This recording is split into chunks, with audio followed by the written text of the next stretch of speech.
శ్రీ గురుభ్యో నమః. శ్రీమాత్రే నమః. శ్రీ త్రివిక్రమాయ నమః. కొలిచినంతనే కొంగు బంగారం చేసే తల్లి వరలక్ష్మీదేవి. ఆ దేవి అనుగ్రహం ఉంటే మనం అన్నిటిలోనూ విజయం సాధించగలం. అయితే వరలక్ష్మీదేవి అనుగ్రహం కోసం వరలక్ష్మీదేవి వ్రతాన్ని ప్రతి సంవత్సరం స్త్రీలు ఆచరిస్తూ ఉంటారు. ఈ వరలక్ష్మీదేవి వ్రతాన్ని ఆచరించడం వలన సౌభాగ్యం, సిరి సంపదలు, అష్టైశ్వర్యాలతో తులతూగుతారు. అయితే వ్రతాన్ని ప్రశాంతంగా భక్తి శ్రద్ధలతో జరుపుకోవటానికి ముందుగానే వ్రత పూజా సామాగ్రి తెచ్చి ఉంచుకోవాలి. ఇక వరలక్ష్మీదేవి వ్రతానికి కావలసిన పూజా సామాగ్రి ఏమిటో తెలుసుకుందాం. ముందుగా వీడియోకి లైక్ చేసి శ్రీమాత్రే నమః అనే ఒక చిన్న కామెంట్ ని చేయండి. ఇప్పటి వరకు ఎవరైతే ఛానల్ ని సబ్స్క్రైబ్ చేసుకోలేదో వెంటనే సబ్స్క్రైబ్ చేసుకోండి. వరలక్ష్మీదేవి వ్రత పూజా సామాగ్రి అందరికీ తెలిసినదే, కానీ కొన్ని ఒక్కొక్కసారి మిస్ అవుతూ ఉంటాయి.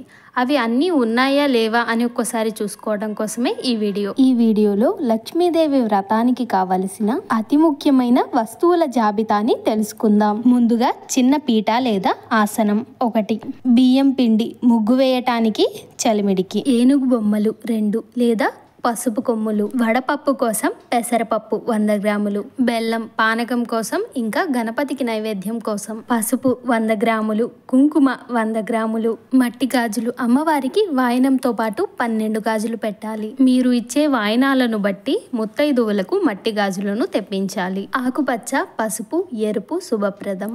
చీరలో బ్లౌజ్ పీస్ ఉన్నా సరే మరొక బ్లౌజ్ పీస్ ని పెట్టాలి, కానీ చీరలో మాత్రం నలుపు రంగు ఉండకుండా చూసుకోవాలి. బ్లౌజ్ పీసులు 2, అమ్మవారికి 1, కలశానికి చుట్టడానికి మరొకటి, గంధం డబ్బా 1, గంధంలో సువాసన కోసం అత్తరు లేదా రోజ్ వాటర్, విడి పువ్వులు అర్చనకు అలంకరణ కోసం, పూలమాలలు 2, తమలపాకులు 30, వక్కలు 100 గ్రాములు, ఎండు ఖర్జూరం 50 గ్రాములు, అగర్బత్తి 1 ప్యాకెట్, చిల్లర నాణాలు ఒక 30 రూపాయల వరకు తెచ్చి ఉంచుకోండి. అమ్మవారి పీఠం పైన ముగ్గు వేశాక తెల్ల టవల్ పైన బియ్యం పోయాలి కనుక తెల్ల టవల్ 1, మామిడి ఆకులు గుమ్మానికి కలశంలోనికి, అరటి పండ్లు నివేదనకు మరియు ముత్తైదువులకు వాయనం కోసం. ముత్తైదువులను బట్టి అరటి పండ్లు తెప్పించుకోవాలి. అమ్మవారి ఫోటో 1, గజలక్ష్మీదేవి అమ్మవారి ఫోటో అయితే చాలా మంచిది. అమ్మవారు కూర్చొని వెనక కలశం ఉండి అటు ఇటు ఏనుగులు ఉంటాయి. అమ్మవారు ఆకుపచ్చ రంగు చీర ధరించిన ఫోటో. కలశం కోసం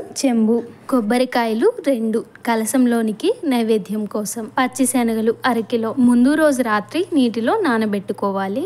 అమ్మవారి వాయనంలో ముత్తైదు వాయనంలో వీటిని ఇవ్వాలి. బియ్యం కలశం కింద వేయటానికి నైవేద్యం కోసం, నోము దారానికి ఇంకా కంకణాల కోసం తెల్లదార బంతి 1, అక్షంతలు కొంచెం బియ్యంలో పసుపు ఆవు నేతిని కలిపి అక్షంతలను సిద్ధం చేసుకోవాలి. ఈ రోజున అమ్మవారికి పులిహోర, పొంగలి, పాయసం, పూర్ణం బూరెలు వంటి నైవేద్యాలను నివేదించాలి. ఇంకా వరలక్ష్మీదేవి వ్రత పుస్తకం, ఇంకా ఇంటిలో ఉండవలసిన పూజా సామాగ్రి, దీపపు కుందులు 2, గంట, హారతి పళ్ళెం, పంచపాత్ర, ఆవు నెయ్యి దీపారాధన కోసం, వత్తులు, తామర వత్తులు, అగ్గిపెట్టె, ముద్ద కర్పూరం ఇంకా పచ్చకర్పూరం. వీటన్నిటితో పాటు అమ్మవారిని భక్తి శ్రద్ధలతో పూజించటం ఎంతో ముఖ్యం.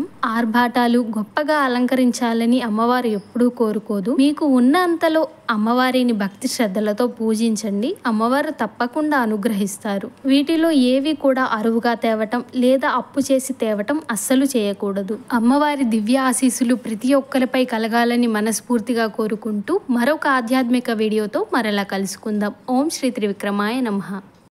వీడియో మీకు నచ్చుతుందని ఆశిస్తూ వీడియోని లైక్ చేసి షేర్ చేయండి.